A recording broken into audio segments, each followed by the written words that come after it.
Buenos días a todos.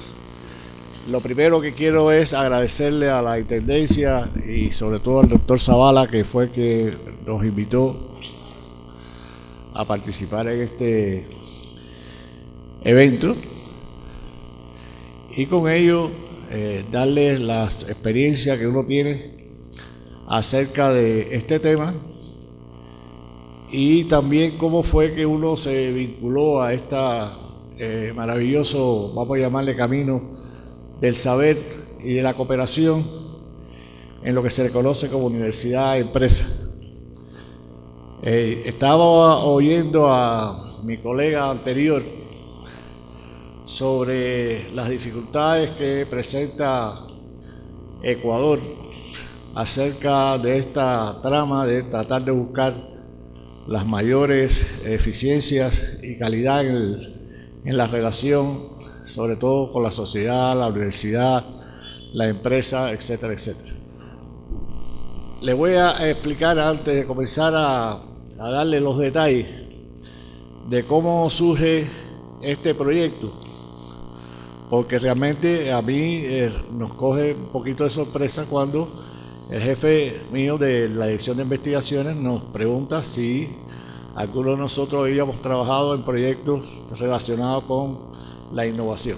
Y yo le dije que precisamente estaba aún trabajando en un proyecto de capacidad innovadora en La Habana y que conjuntamente también se desarrolla en la Universidad Autónoma Metropolitana en México.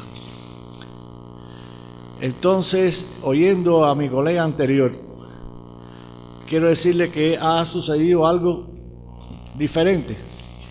En La Habana, vamos a llamarla en Cuba en general, la competencia era casi cero, por cuanto la mayoría de las empresas eran estatales o son estatales todavía. Y por tal motivo la competencia era entre los propios cubanos, vamos a decir, entre las propias empresas cubanas. Pero en el 2011 comienza a surgir un cambio que se avecinaba, sobre todo que comenzaba a haber ya una estrategia de apertura al mercado internacional y se esperaba un volumen de ingresos de empresas extranjeras a Cuba, sobre todo en el campo de la industria, vamos a llamarle, biotecnológica. Y la universidad, en este caso donde uno labora todavía, porque todavía coopera, es la Universidad de La Habana. Habíamos desarrollado equipos de trabajo donde trabajamos la innovación. Y sabíamos también que en ese campo de la industria biotecnológica había también expertos que estábamos trabajando en cooperación para el desarrollo de un modelo de medición de las capacidades innovadoras. Pero la cuestión era que era necesario agilizar este tema por cuanto ya se comenzaba a comprometer determinados compromisos de trabajo con industrias, sobre todo de la vacuna. Y había que estar preparado para esta competencia y saber en qué estado se encontraban toda esta industria biotecnológica para enfrentar la competencia y sobre todo para saber la capacidad innovadora que tenía cada una de estas industrias.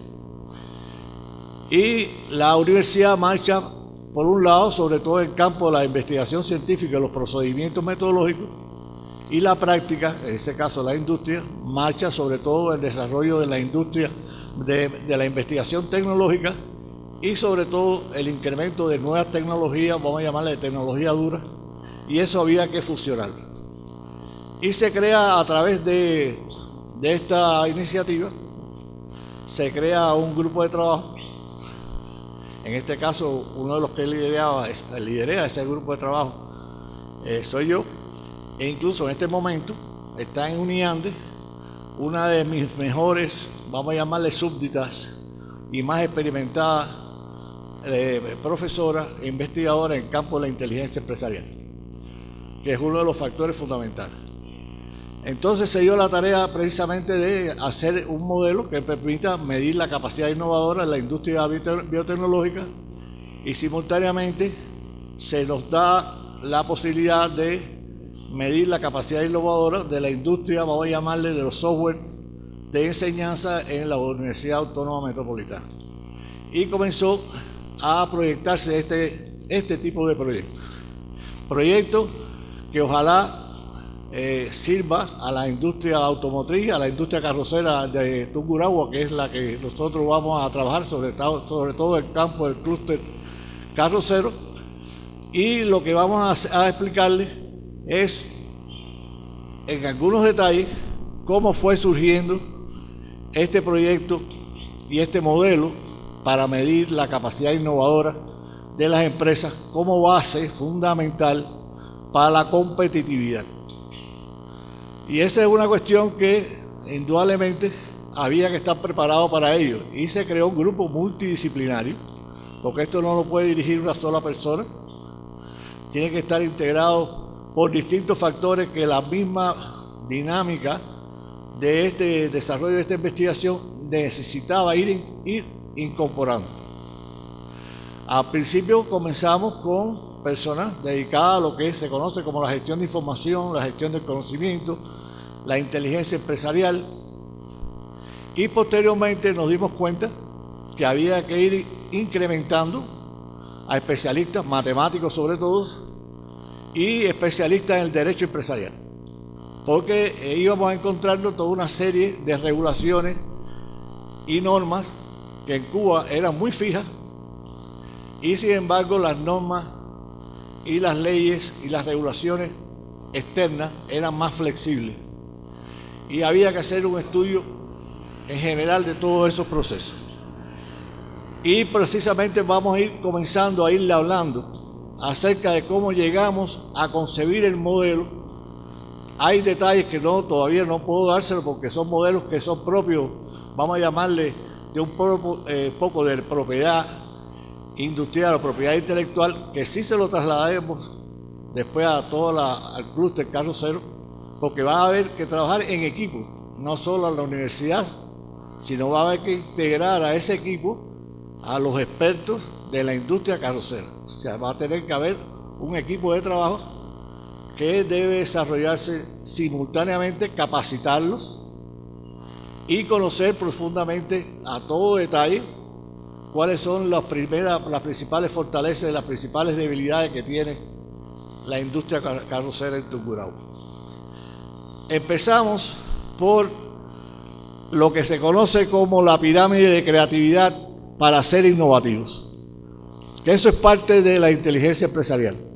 No vamos a hablar de lo que es la inteligencia y darle una clase de teoría de la inteligencia empresarial, pero sí sobre la pirámide de la creatividad para ser innovador, porque para ser innovador hay que ser creativo. Y hay una pirámide fundamental que es esta que les estoy mostrando, que una de las cuestiones fundamentales es obtener datos, la mayor cantidad de datos posible para poder enfrentar un proyecto como este. Esos datos, comenzarlos a buscarle cuáles son los que tienen valor para convertirlos en información, que vamos a irlos registrando paulatinamente en un sistema de información que hay que crearlo, y eso ya convertirlo en conocimiento para después poder usarlo, utilizarlo en la práctica, que es lo que es la inteligencia. Podemos tener mucho conocimiento, pero si no sabemos utilizarlo, no sabemos usarlo, ahí no hay inteligencia. Y eso es lo que nos lleva precisamente al talento humano. El talento humano indudablemente es el motor impulsor para cualquier proceso innovativo. Y es una de las cuestiones que tenemos que asegurar. Pero también dentro de ese equipo de comunicadores que teníamos, y otros especialistas nos dijeron que sin este talento humano, sin una atención a lo que estábamos haciendo, si no se muestra interés por el colectivo de ambas partes de la universidad y de la parte empresarial, si no hay una credibilidad de lo que se está haciendo que convenza a todos los que vamos a hacerlo, no hay deseo, no puede haber la acción para lograr el propósito que queremos. Eso es una cuestión estratégica. Y por tal motivo, todos aquellos que saben trabajar o han trabajado en la dirección estratégica saben que esto es el modelo fundamental para poder llegar al éxito. Y eso es algo que nosotros mismos, entre los propios especialistas, nos íbamos, vamos a llamar, enriqueciendo, capacitándonos entre nosotros mismos para poder dominar todas estas técnicas. Unos especialistas en gestión de información, pero no en dirección estratégica. Pero así nos íbamos capacitando todos y haciendo expertos en este trabajo. Y confiando en lo que íbamos a hacer. Era una tarea que se esperaba que fuera sumamente importante. Por tal motivo, la pirámide de la creatividad para ser innovativo es indudablemente tener una planificación estratégica bien diseñada. Si en la industria del clúster carrocero de Tucurahua no tiene una planificación estratégica para lograr ser competitivo, o sea, hacer transformaciones innovativas para llegar a ser competitivo contra la propia competencia interna y la competencia externa sobre todo, entonces puede llevarnos al fracaso. Entonces, una de las cuestiones básicas es la planificación estratégica, que comienza fundamentalmente de la unidad de ejecución, la base, vamos a llamarle la base, y es confiarnos las partes, confiarnos los expertos que iban a trabajar en la universidad con los expertos que iban a trabajar en la industria, o sea, en la empresa. O sea, ambos íbamos a confiarnos en que cada uno iba a aportarnos lo que nosotros no sabíamos en la práctica y ellos convencerse que la teoría y los procedimientos son útiles para poder llevar adelante los procesos productivos. O sea, no solo es conocer la práctica, sino también era necesario conocer la teoría y la metodología para llevar efecto y consolidarlo. Después, inmediatamente, era uno de los problemas. Tenemos que llegar a convencernos qué escenario, qué necesidad debíamos hacerlo, sobre todo cuáles eran los indicadores claves que nos iban a llevar al éxito. Y ya ese estudio era un estudio de diagnóstico muy importante para saber cuáles eran los indicadores clave de éxito que iba a tener la industria, en este caso la biotecnológica. En este caso, para los carroceros, se quería conocer cuáles son los indicadores claves de éxito. Y para ello, lo primero que hay que detectar son los problemas existentes. Lo primero que hay que detectar es los problemas existentes. A través de esos problemas existentes, sean claves o no, ya podemos llegar a obtener los indicadores claves para el éxito de los procesos. Después debemos pasar a cuáles eran o serán los factores críticos de éxito. Si hay un factor crítico que falta, y esa industria puede desaparecer. Por eso tenemos que identificar cuáles son los factores críticos de éxito, que si hay 5 factores críticos, 6, 10 factores críticos, falta uno, quiere decir que hay posibilidad de que no se lleve adelante el plan estratégico. Por tal motivo hay que identificar con mucho cuidado cuáles son los factores críticos de éxito en todos los campos de esa empresa o de la industria, en este caso los carroceros, financieros, recursos humanos, conocimiento, capacitación, directivos, etcétera. Por ahí iban a pasar todos los expertos. Y después la pirámide sigue hasta poder llegar a comprender la existencia o no de una visión y una misión clara. ¿Está realmente planteada la visión y la misión de esa industria correctamente a partir de todos estos datos que tenemos en la pirámide? Eso hay que estudiarlo, porque los escenarios cambian en estos momentos, en un mundo globalizado, los escenarios cambian muy rápidamente. Y esa visión no puede ser rígida.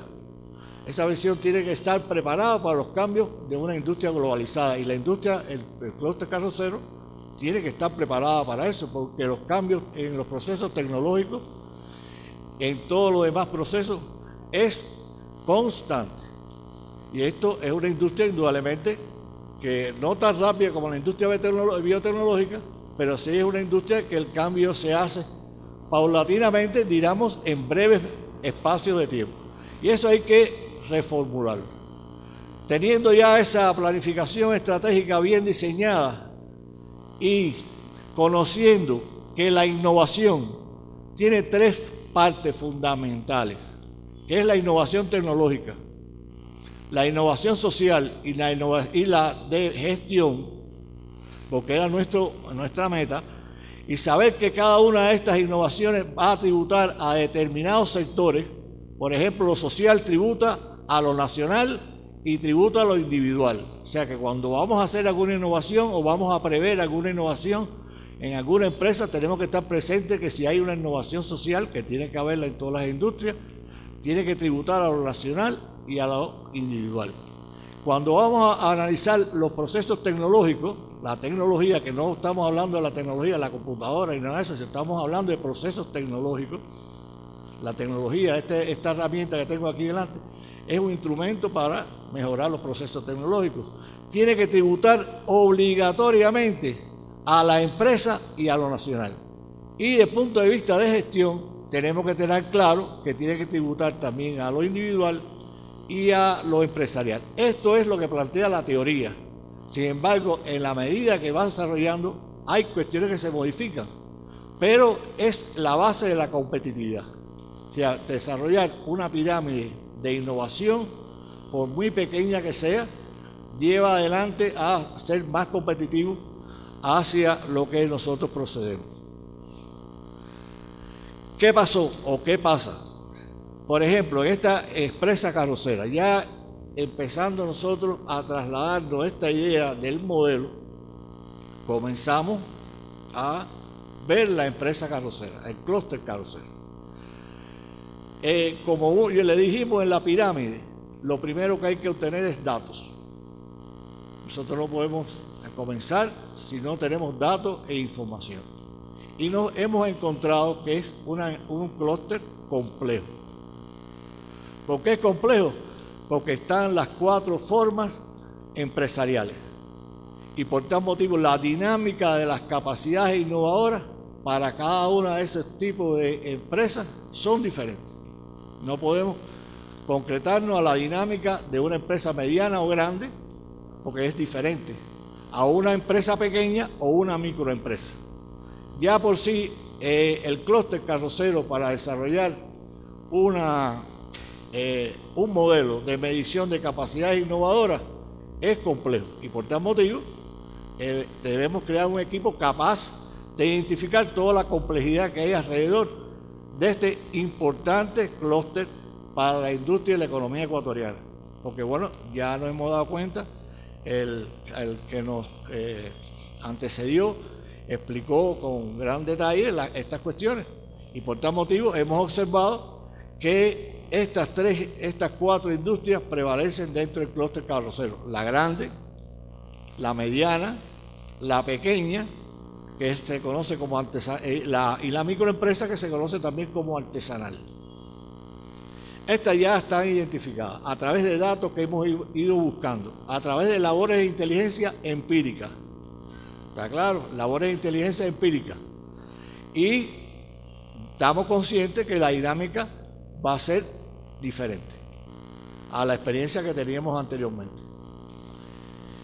Indudablemente que dentro de la industria carrocera hay un elemento que es la microempresa, la llamada artesanal, que está catalogada por 3 factores que debemos de identificar por qué se cataloga. Si se cataloga o se clasifica por número de trabajadores, por su facturación anual o por su volumen de activos anuales, o sea, lo que va a producir en una unidad de tiempo, un tiempo determinado, una semana, un mes, un año. Eso tenemos que llevar a un convencimiento del equipo que va a trabajar, aunque está catalogada por cantidad de trabajadores. O sea, por lo que he observado en los datos, como tiene menos de 10 trabajadores, se considera microempresa. Pero las microempresas, junto con la pequeña empresa, por regla general son donde hay más emprendimiento. Esa es una cuestión que tenemos que tenerlo claro. Y hay algunas cuestiones que hemos observado, que se lo pongo ahí en la lámina, sobre todo en este tipo de clúster carrocero. La pequeña empresa, por regla general, aquí en Ecuador, la que es, vamos a llamar artesanal, se considera que es aquella que tiene menos de 10 trabajadores. ¿Está claro? Entonces hay otros países que tienen otra nomenclatura, pero depende de la clasificación, porque puede ser clasificada por número de trabajadores, puede ser clasificada por facturación o puede ser clasificada por el volumen de producción que vaya a tener. Eso todavía hay que investigarlo con más detalle para ver si es realmente así como está clasificada o si es realmente así como debería ser clasificada. Eso sería parte de la investigación. Porque a veces cometemos errores en clasificar la artesanal por número de trabajadores y realmente es necesario clasificarla por su facturación.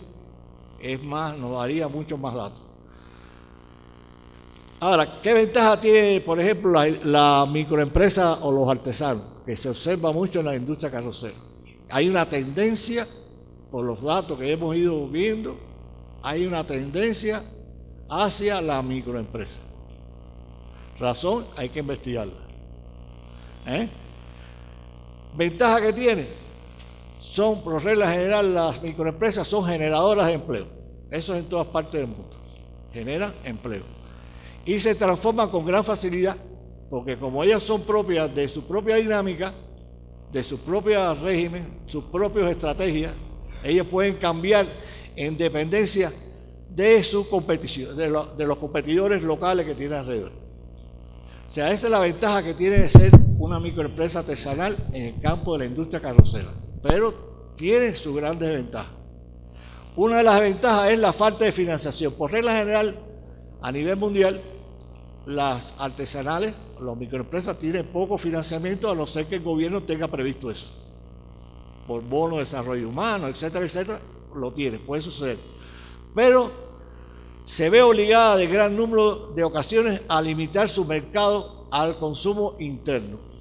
O sea, por regla general, los artesanos, las microempresas, solo piensan en el mercado local, en el mercado interno, y no piensan un poco más allá, donde están los grandes competidores. Y esos grandes competidores pueden asimilar esa industria local y desaparecerla, porque si es una industria, vamos a llamarla un competidor con gran potencial financiero, lo que sencillamente con comprarla es suficiente. También el competidor externo es una amenaza muy seria para la industria, vamos a llamarla la microempresa, por lo que le estaba diciendo. Eso se ve incluso en los supermercados. Los grandes supermercados lo que hacen es que bajan los precios, bajan los costos y los competidores locales, artesanales, microempresas, comienzan a desaparecer. Otra cuestión es que en ocasiones es un desprendimiento de una empresa mayor. Y esto es lo que, por datos empíricos, estamos observando. Por regla general son desprendimientos de una empresa mayor. O es para evitar impuestos que poseen las mayores. O sea, sabemos aquí en Ecuador que si tienen menos de 10 trabajadores no le cobran impuestos. Y entonces elude el fisco. Pero eso tiene una doble filo. Doble filo por la ventaja que le habíamos dicho anteriormente. Desmembrar la potencial empresa carrocera en industrias pequeñas puede conllevar a que el gran competidor, que ya se sabe quién es el gran competidor en Ecuador de la industria carrocera, puede asimilar esas pequeñas empresas muy fácilmente. Esa es una de las cosas que hemos ido observando.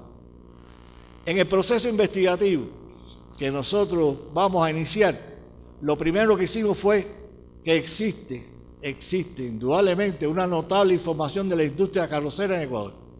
O sea, para los gestores de información, los que hacen inteligencia empresarial, no es difícil buscar información sobre la industria carrocera en Ecuador. Por eso es una buena información para este proyecto, que no hay limitación de información con respecto a la industria carrocera. Eso sí nos pasaba en La Habana. En Cuba la formación era muy restringida y para poder pedir información había que tocar puertas diferentes. Aquí no. Aquí se ve que hay bastante información por distintos lugares. Y por ejemplo, sabemos cuáles son las empresas homologadas, tenemos la lista de las empresas que están autorizadas y podemos ir a dar los datos sobre el estudio de la industria carrocera. Ya incluso, sin comenzar la investigación, sin comenzar ya el proyecto de investigación, ya nosotros de por sí, a través de estos dos elementos, o sea, por internet y las redes sociales, ya uno va conociendo qué se opina en Ecuador acerca de la industria carrocera.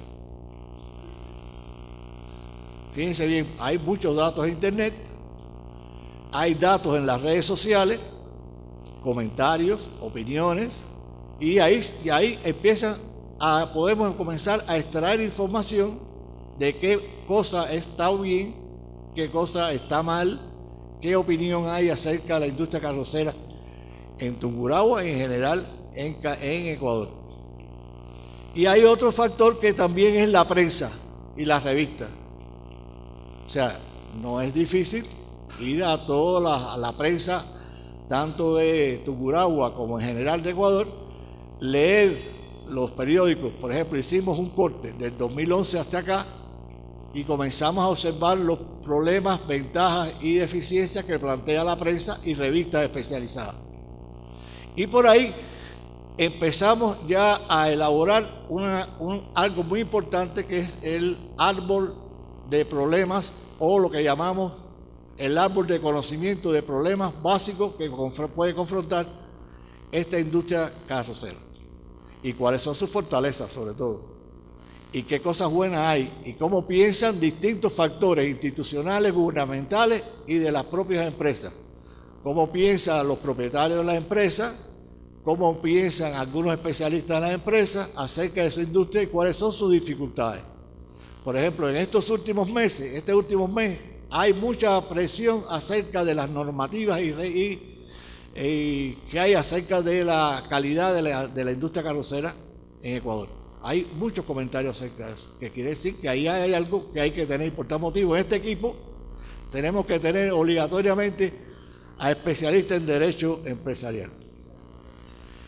Nos quedaría por estudiar cuáles son los controles y las auditorías que se le han hecho a cada una de las empresas. Se coge una muestra, nosotros le llamamos a eso hechos de información, de cada uno de estos tipos de industria carrocera, la micro, la pequeña, la mediana y la grande. Hacemos una muestra y comenzamos a obtener datos acerca de si le han hecho controles y las auditorías, porque tiene que existir en cada una de esas empresas un documento físico donde existe el resultado de ese control y esa auditoría. Tiene que existir.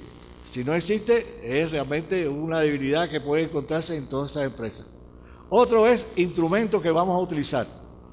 Instrumentos ya sea de entrevistas, cuestionarios, todo tipo de instrumentos estadísticos para saber y comparar entre distintos cantones de Tungurahua. ¿Qué va sucediendo en cada uno de los cantones? Con respecto lo comparamos también con Ecuador, eso también tendría previsto. Y también había previsión, podemos hacer la previsión que sucede con Brasil, que sucede con Colombia, que sucede con México, para hacer comparaciones.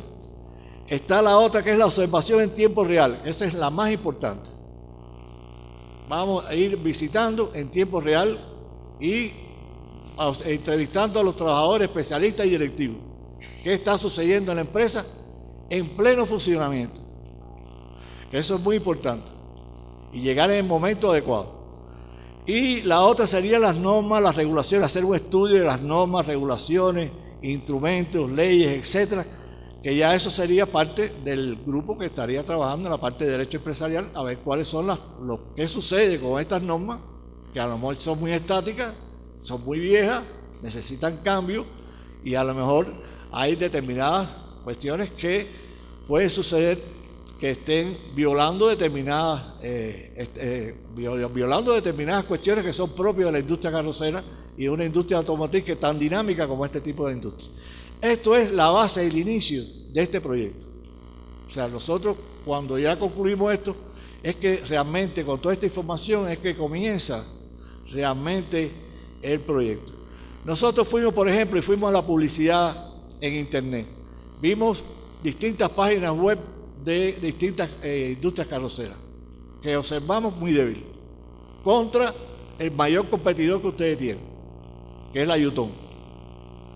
Si usted va a la página web de la Yutong para Ecuador, lo llena de información precisa, detallada, exacta, con una publicidad muy fuerte, con una comunicación al usuario final muy inteligente, y por tal motivo les da todas las soluciones desde la publicidad hasta la postventa. Por tal motivo, en el campo de la publicidad hay debilidad. Y eso hay que, esto es empírico, porque eso después hay que corroborar. La otra cuestión es, por ejemplo, la prensa. Por ejemplo, revisamos la prensa nacional, la prensa cantonal y la prensa de Tungurahua. Y también vimos que aparecían distintas publicaciones acerca de la empresa carrocera, sobre todo de su director de Jacome, de Cepeda y otras empresas, pero no con la intensidad de otras industrias automotrices. No diríamos como la Chevrolet, etcétera, etcétera. O sea, estas son cuestiones que se va observando. ¿Cuál es el estado de opinión que tiene el usuario, el futuro cliente? Y había que ver qué opinión hay externo alrededor de Tungurahua y alrededor de Ecuador acerca de la industria carrocera, que por lo que se observa es de calidad. O sea, hay reconocimiento que la industria carrocera es de alta calidad, pero hay que ver si es competitiva en cuanto a precio, en cuanto a otros tipos de factores que inciden críticos de éxito para ser competitivo. Pero hay cuestiones que se van verificando. Este es el árbol de conocimiento.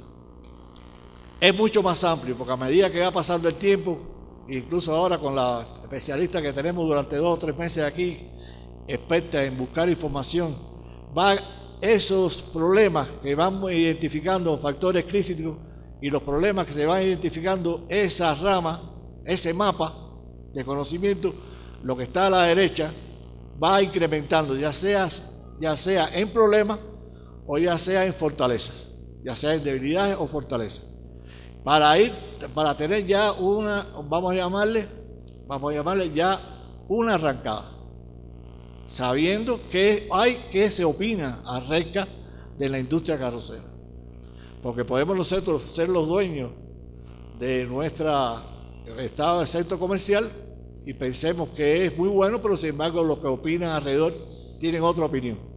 Entonces esto hay que tenerlo muy presente, y así estamos construyendo. Ahora el próximo paso es, si esto continúa, ya es ir directo a las empresas, a ver cuál es el estado de opinión en cuanto a problemas, deficiencias, debilidades y fortalezas que tiene cada uno en la industria. Pero esto es lo que hay alrededor de la industria carrocera en los estudios que hemos hecho sobre las redes sociales, internet y los periódicos y las revistas.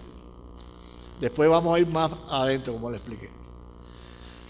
Por tal motivo, dado esa situación que ya hemos tenido, indudablemente que esta investigación se torna bonita, interesante, y creemos que la universidad puede darle un apoyo sustancial al clúster carrocero de Tungurahua, y creo en general universitario, porque podemos aportarle lo que le podría faltar a la industria carrocera. Por tal motivo, creo que este proyecto de investigación tiende a ser interesante y con vías de solución para ambas partes. O sea, a nosotros a eso le llamamos matriz para determinar la capacidad innovadora e impacto social de una empresa carrocera en la provincia de Tungurahua a partir de los datos de capacidades tecnológicas. Vamos a explicarle por qué introducimos capacidades tecnológicas. A veces pensamos que capacidades tecnológicas es capacidades de herramientas. No, las capacidades tecnológicas es conocimiento, y esto es lo que vamos a atacar. Vamos a atacar qué habilidades y qué conocimientos posee la industria carrocera para poder enfrentar la competencia y poder ser innovador. Eso es lo que es capacidades tecnológicas. Y las capacidades tecnológicas, que esto es clave para que entiendan el modelo, las capacidades tecnológicas están formadas por la capacidad de absorción de conocimiento y la capacidad de innovación. La capacidad de absorción es el factor crítico para que pueda haber innovación. Cuando se habla de capacidad de absorción es que si yo o la empresa o los trabajadores es capaz de asimilar el conocimiento que hay en su entorno. No solamente identificarlo, asimilarlo, porque yo puedo identificarlo, pero no sé asimilarlo. Puedo asimilarlo, pero no sé aplicarlo. Puedo aplicarlo, pero no sé documentarlo. Y esos son los tres variables, las tres variables fundamentales que tienen la capacidad de absorción. Y sobre estas cuatro variables trabajaremos en modelo. La otra es la capacidad de innovación. La capacidad de innovación es totalmente de conocimiento, es talento humano. Por tal motivo, vamos a trabajar sobre las variables del talento humano. Y con ello conformar el modelo para desarrollar las capacidades tecnológicas de la industria carrocera en Tungurahua. O sea, esto se revierte, cuando tengamos bien identificadas las capacidades tecnológicas, se revierte y podemos ir a mejorar la capacidad de absorción, de conocimiento y las capacidades de innovación. Ahora, nosotros tenemos una metodología. Esa es una metodología que le hemos llamado Cugio por razones X que no vamos a explicárselo, y esa metodología es la que estamos aplicando. Este primer paso que hemos hecho forma parte de esa metodología. Esa metodología totalmente académica, universitaria, etcétera, etcétera, que fue asimilada por la industria. Y tiene una primera etapa, que es la clarificación del contexto. Esto que hemos hecho ahora y le hemos explicado hasta ahora, se conoce como clarificar el contexto. ¿Qué hay acerca de la industria carrocera? Después vendría la segunda fase, que es hacer un cuestionario, que ya lo tenemos preparado, pero indudablemente que hay que adaptarlo a las condiciones de la industria carrocera, para que ese cuestionario satisfaga la estrategia de la planificación estratégica que teníamos desarrollada. O sea, esa estrategia que teníamos visto precisamente en la pirámide, con ese cuestionario, ese primer cuestionario y ese segundo cuestionario, vamos a tratar de satisfacer qué hay acerca de la planificación estratégica, si se cumple o no se cumple. Teniendo esos resultados con esa metodología, nosotros podemos ya comenzar a aplicar el modelo. Aunque esto es una metodología y después viene el modelo. Pero ya con estos dos cuestionarios, o esta primera fase o primera etapa como la primera etapa, y con la segunda etapa, ya la industria carrocera va a conocer, va a saber en qué estado se encuentra la industria carrocera en estos momentos, como un primer momento. Cuando se aplique ya el segundo cuestionario con los datos que tenemos, ya incluso podemos darle otra información a la industria carrocera, qué ha sucedido en el intervalo entre lo que nosotros hemos iniciado y el momento en que hemos comenzado a aplicar el modelo. Hay ya una información y ya podemos decirle cuáles son las industrias en las cuales hay que trabajar más fuertemente. En esta primera parte es importante, pero lo hacemos solamente sobre cuestionario.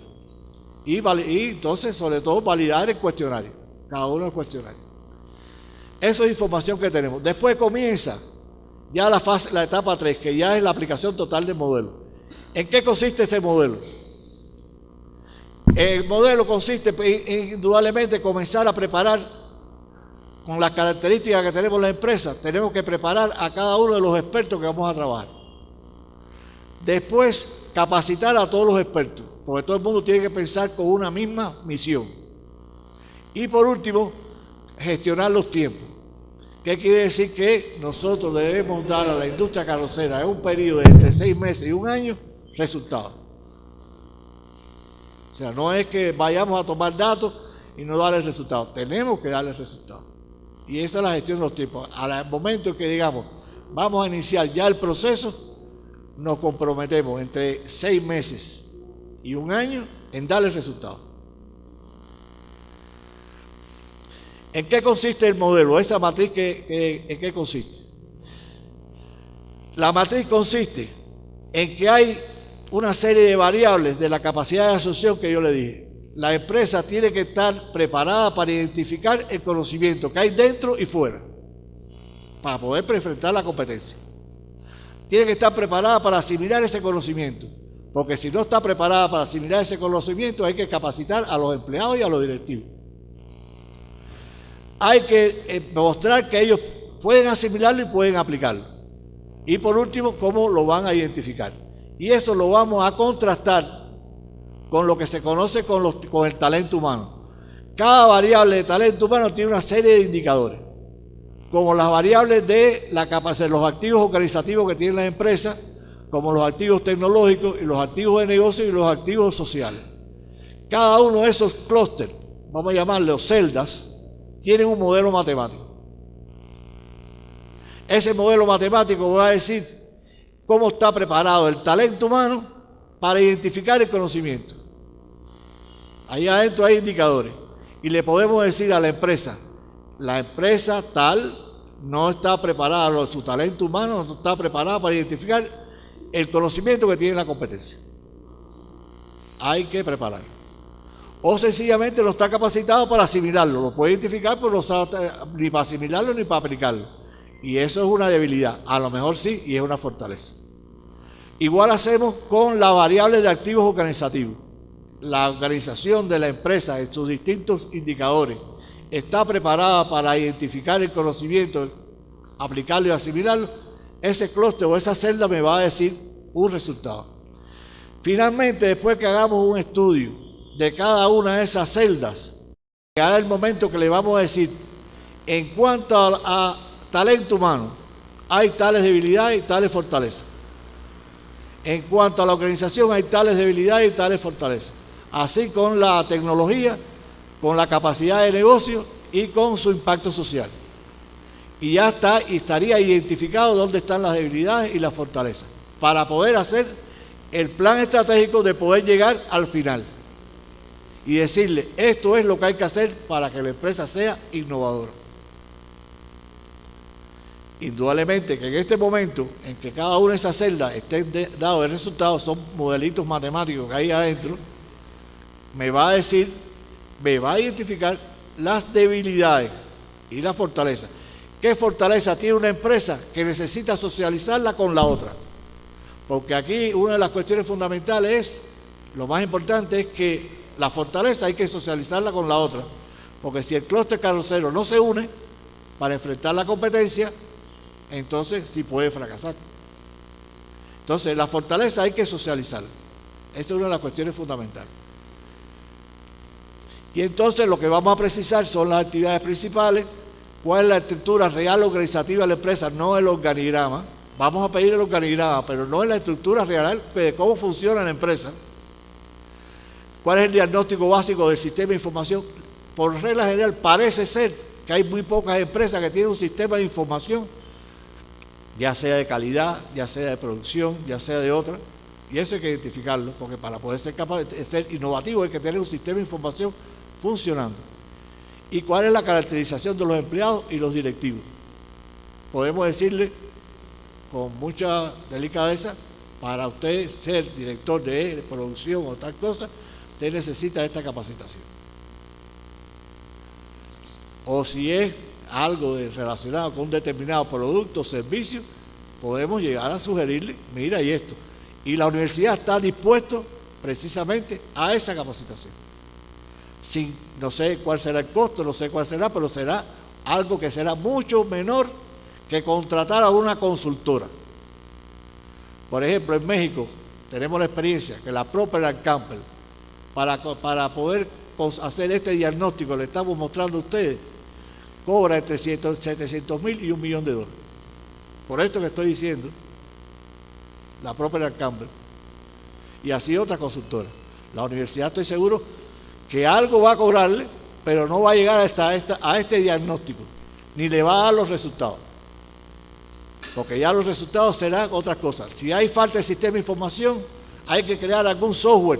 Por ejemplo, en una de las entrevistas que tuvimos me dijeron que no podemos disponer de ese sistema de información porque el software nos cuesta $30,000. La universidad a lo mejor puede diseñárselo y proponérselo. A lo mejor no tienen capacidad para hacer el plan estratégico. La universidad puede ser que tenga eso. A lo mejor no tienen capacidad para hacer cuál es el entorno legal para poder superar las normas que le impone el gobierno. A lo mejor la universidad puede darle solución a eso.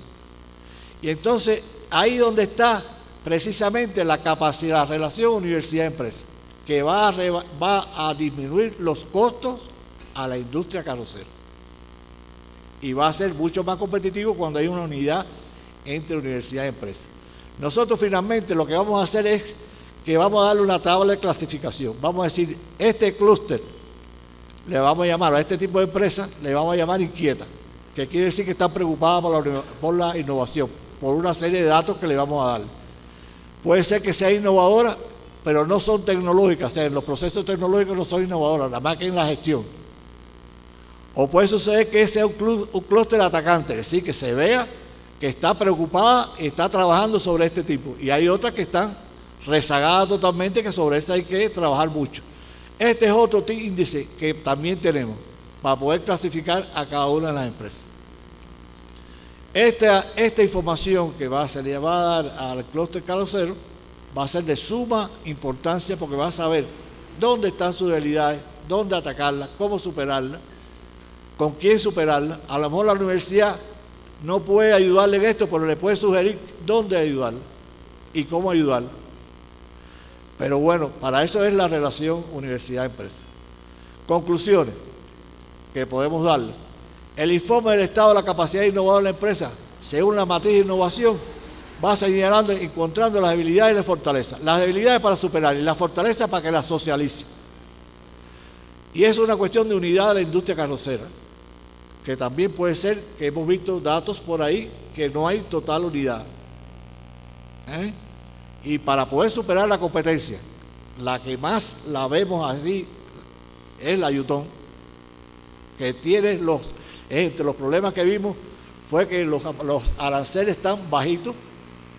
Sin embargo, los aranceles para las piezas de la industria carrocera están muy altos, lo cual conspira para la competitividad. También conspira de que la dinámica de compra es en distintos países del mundo.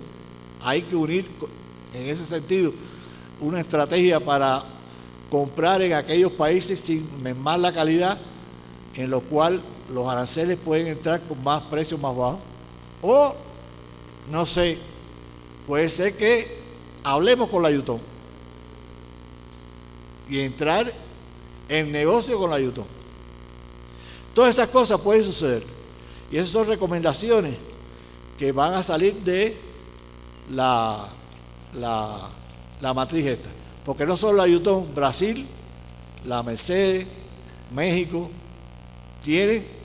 son, vamos a llamarle, competidores peligrosos que se están viendo.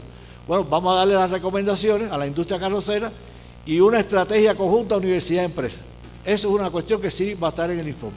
¿Cuál es la estrategia universidad-empresa para poder superar las debilidades y cumplir el plan estratégico y de competencia innovadora? Esto consiste precisamente en nuestra estrategia para desarrollar este proyecto. Que yo le doy a ustedes las muchas gracias por la atención, pero piensen siempre que la universidad va a ayudar a esta industria en muchos aspectos que a lo mejor no han pensado. Bueno, y con esto termino y le doy las gracias por la atención.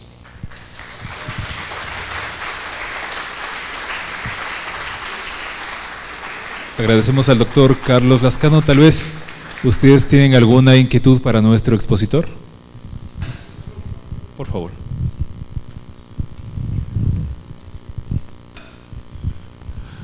Gracias, doctor. En verdad, el trabajo que ustedes vienen haciendo ya es significativo, porque entiendo que hay un soporte con el sector carrocero en su conjunto. Pero siempre me queda una preocupación, y es que cuán consistente será el sector carrocero a nivel de organización. Porque toda investigación se puede hacer, pero si no hay la decisión política de hacerlo, realmente nos quedamos en casi cero. Justamente este seminario tenía como objetivo presentar parte de lo que se viene haciendo, y lógicamente existen muy pocos carroceros en la ciudad de carroceros, pese a que se les hizo la invitación. Habrá muy pocos, entiendo, pero en todo caso algo que se puede perder en el objetivo mismo que usted expone es la decisión, ¿no?, política, empresarial, de tomar esa decisión de hacer un plan estratégico, porque uno de los graves problemas es que cada empresa es una isla y no hay, o hay muy poca voluntad asociativa. Cada uno hace su isla y veo que se requiere mucha información. Muchas de ellas pueden ser consideradas hasta información confidencial y puede complicar el estudio. Superado ese punto, ¿no es cierto?, de que haya una voluntad asociativa y la decisión de hacerla, porque esto se complementa también con el plan estratégico de la zona 3 de CEPLADES, ¿no?, y el cambio de la matriz productiva, y también está muy ligado también al proyecto del modelo de gestión del Consejo Provincial, que es el sector trabajo. Entonces vemos algunos elementos. Primero, felicitándole por su solvencia de apuntar a un plan estratégico importante, a un modelo de gestión extraordinariamente importante. Quisiera que esto no fracasara, porque el esfuerzo es gigante, ¿no es cierto? Seguro. Y aquí queda, ¿por qué no le tiramos la pelota a la cancha de ellos? Porque eso me parece lo justo, ¿no es cierto? La academia hace su aporte, hace su esfuerzo, porque yo veo que es un extraordinario esfuerzo. La pelota está en la cancha de ellos, y esperemos que ellos después, cuando les toque hablar, nos digan si en verdad la pelota está en la cancha de ellos. Yo lo veo que debe existir una decisión política empresarial, más un concepto muy claro asociativo, que debe fortalecer el esfuerzo que ustedes lo vienen haciendo. Felicitaciones en todo caso. Gracias.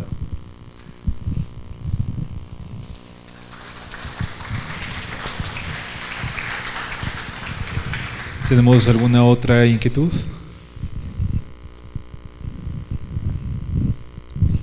Tenía previsto no volver a hablar, discúlpenme que tenga otra vez el uso de la palabra, pero la intervención del doctor Lascano y la de Mario me obligan a soltar la lengua un poquito, porque yo creo que aquí está la clave precisamente de este tipo de talleres, ¿no? El poder ofrecer caminos, soluciones, que como bien dice Mario, se requiere andarlos, pues. Ahora sí, es que se hace el esfuerzo de convocar a los sectores más interesados y no vienen, ¿qué podemos hacer, no? Yo primero les hago una invitación en la filmoteca que tenemos en la página web nuestra, www.scpm.gov.es. Tiene una cantidad de talleres con este nivel de detalle, con estos aterrizajes, que inclusive podrían servirles para su investigación. Hay cosas muy concretas, por ejemplo, hay uno que se hace el 15 de enero del 2014 sobre las tecnologías de información y comunicación ligados a la economía popular y solidaria. Y se abre una discusión interesantísima de las empresas respecto a los nuevos horizontes tecnológicos, por ejemplo. Hay otra que se hace, la propia que se hizo en Cayambe, no recuerdo, pero hace un par de meses, 2-3 meses, sobre el tema de la cadena de lecheros. Entonces, son elementos metodológicos que permiten, tanto en el tema del desglose de la cadena de valor, podrían hacer aplicaciones que de pronto les pueden servir acá. Otra ya en el campo más forense, a propósito de que veo el tema de los datos, se hizo en agosto del 2013 un taller sobre investigación forense en el campo de la contabilidad. Y vean también lo que acabamos de hacer la semana anterior en la Universidad Técnica Estatal de Quevedo en el Congreso Internacional de Auditores y Contadores, que hay una cantidad de temas metodológicos muy importantes precisamente para afinar esas herramientas que yo les veo que son muy innovadoras, son muy sugerentes, inclusive para replicarlas en otras partes. Esa es una primera observación. La segunda, con respecto a la tecnología, yo sí sugeriría poner un poco más de prospectiva respecto a la dinámica tan acelerada de los cambios tecnológicos que estamos viviendo. ¿no? Y claro, en un esquema sistémico que permita ubicar la relación centro-periferia, porque eso precisamente está cambiando ahorita. Por poner un ejemplo, la presencia ahorita, y acaba de caducar una de las cadenas, una de las patentes sobre la impresora 3D. Yo no sé si los compañeros han estudiado o han seguido el tema de la impresora 3D.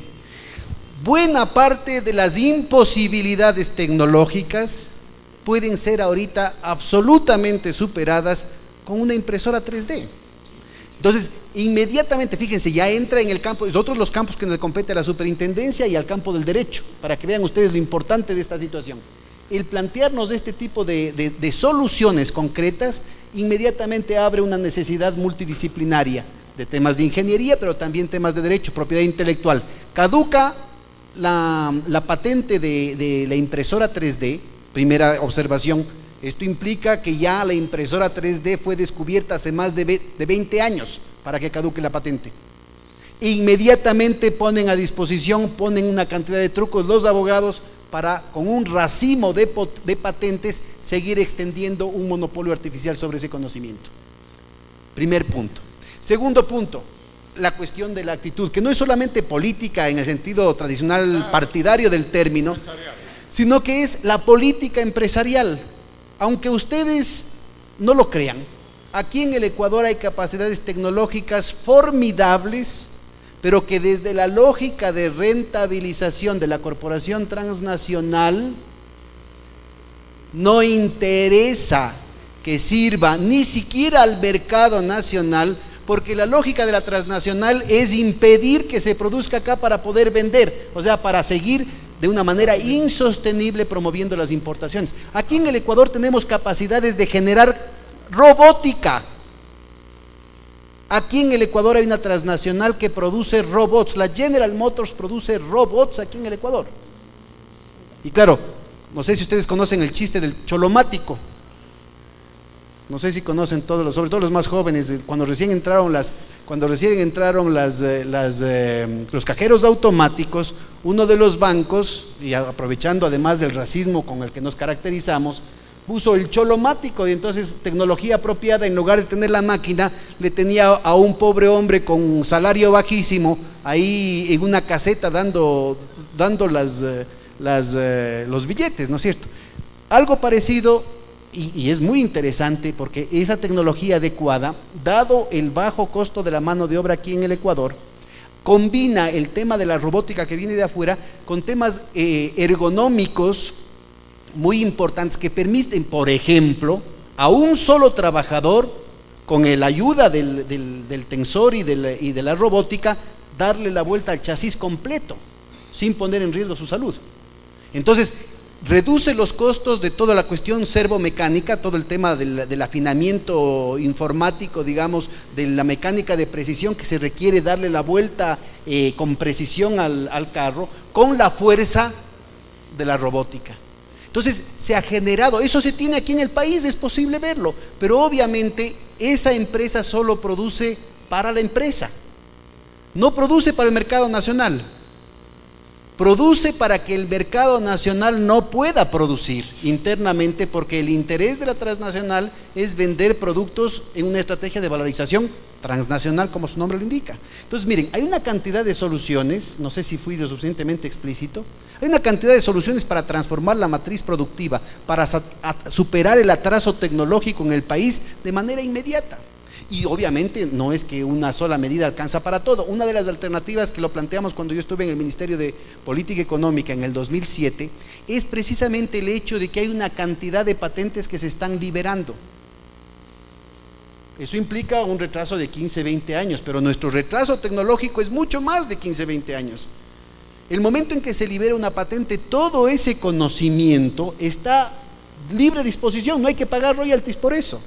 Si se hace un adecuado trabajo con los sectores productivos específicos y se logra desmenuzar cuáles son los cuellos de botella de la cadena de valor, se puede ver específicamente dónde están los costos, dónde están los problemas que afectan nuestra competitividad sistémica, nuestra productividad sistémica, y empezar a, entre comillas, pescar con estudiantes de las respectivas ingenierías y con la colaboración del clúster precisamente de cada una de los sistemas productivos, cuáles son los principales intereses que es necesario resolver.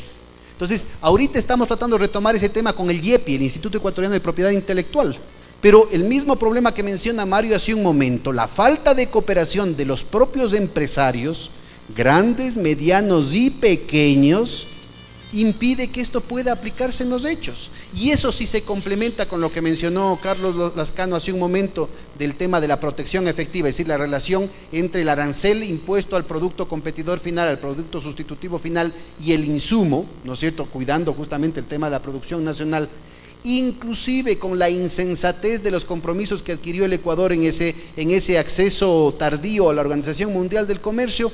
Ha sido posible, y lo hicimos en el 2007-2008, 7 reformas arancelarias con bisturí, no a machetazo limpio, con bisturí, con precisión, dividiendo y subdividiendo partidas de manera de garantizar dentro de los techos arancelarios ya comprometidos con la Organización Mundial del Comercio, dentro el asedio permanente de los otros países de la comunidad andina al que estamos siendo víctimas aquí en el Ecuador, ¿no es cierto?, es posible todavía encontrar espacios de protección efectiva, selectiva, que permita tener una política industrial sectorial inteligente, temporal o no, dentro de las condiciones de negociación que pueda establecer el país, que le dé oxígeno precisamente en aquellas áreas concretas, específicas del sistema productivo, donde es necesario meter oxígeno, donde es necesario introducir mejoras.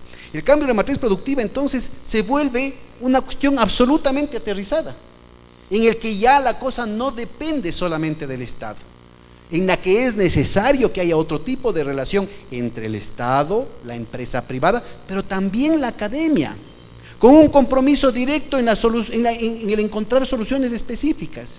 Yo felicito, Carlos, este trabajo, porque me parece que muestra claramente cómo desde una universidad local, en una provincia, ¿no es cierto?, se puede liderar procesos a nivel nacional. No les digo que son los únicos, por favor, en nuestra página web podría haber una cantidad de material, insisto, audio, video, PowerPoint y hasta los textos y hasta las coordenadas del internet, del teléfono, con la galería de expositores a la que ustedes mismos van a alimentar con sus currículos, ¿no es cierto?, para que justamente se establezca este diálogo.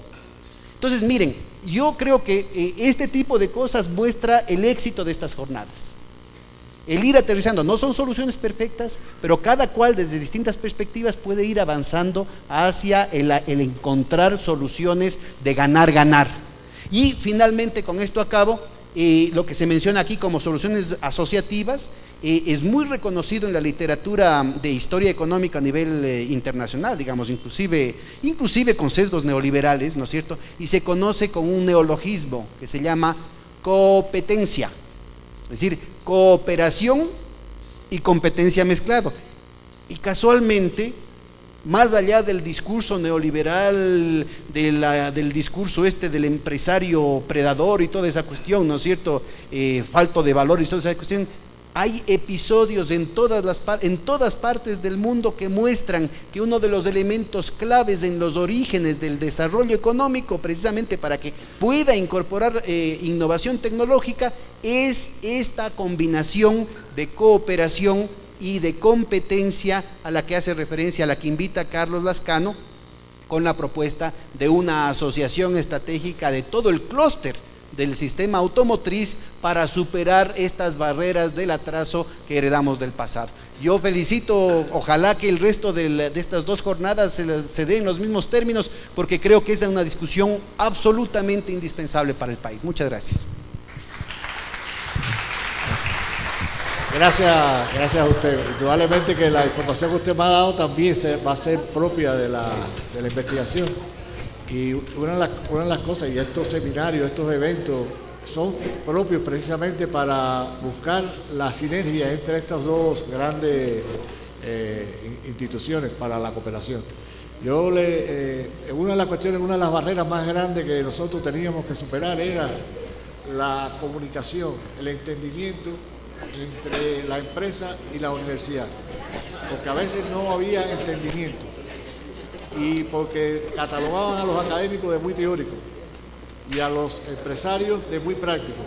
Y precisamente lo que había era que conjugar las dos cosas, porque los académicos tenemos la ventaja de penetrar en aspectos que usted dijo, que los empresarios se ven limitados por determinadas estructuras, normativas, etc. Sin embargo, los académicos, como estamos investigando, podemos hacer otras investigaciones dentro de ese mismo proyecto que sí se lo podemos tributar a la empresa.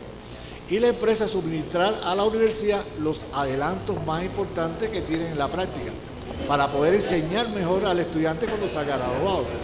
No podemos enseñar a un estudiante que cuando termine su quinto año esté atrasado en tiempo 20 o 15 o 30 años. Tenemos que enseñar a un estudiante que cuando salga esté preparado para enfrentar los retos de esa empresa. Esa es la cuestión, por eso es una de las cosas que tenemos.